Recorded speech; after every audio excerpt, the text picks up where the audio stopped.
Two scientific papers in the mid-1970s flagged CFCs as likely to destroy the ozone layer and also to be potent greenhouse gases which would significantly warm the planet. Although CFC producers vigorously denied any problem, scientists confirmed this work, and by 1985 the ozone hole over Antarctica had been detected. This sequence shows the emerging hole up to 1987. The loss of ozone is depicted in red in this sequence, which shows only the worst days each year. Instead of red, this next sequence uses blue to depict the worst ozone depletion. It looked into how the ozone layer would be destroyed into this century. It became clear it could disappear by the mid-21st century, bringing worldwide disaster. This work led to the 1987 Montreal Protocol, a treaty phasing out the production of ozone-depleting chemicals. Most fortunately, the fact that there were far less harmful options available for replacing such gases as CFCs made it possible to rapidly shut down CFC production worldwide.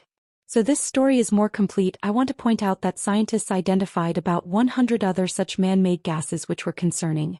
These are also being addressed over a more extended period of time.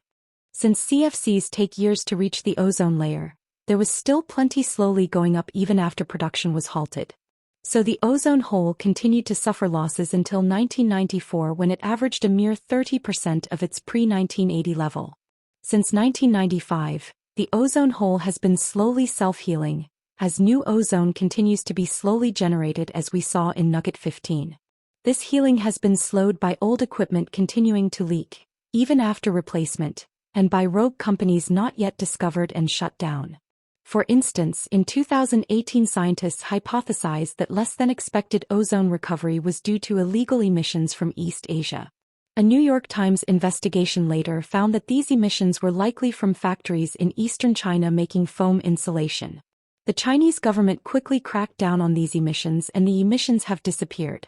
A 2023 UN assessment confirmed the phase out of nearly 99% of banned ozone-depleting substances.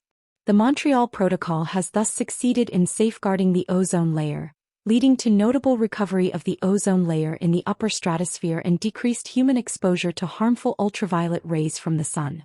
If current policies remain in place, the ozone layer is expected to recover by 2040 for most of the world and around 2066 over the Antarctic. So here's today's nugget. We had a horribly close call from human-caused destruction of ozone in the stratosphere.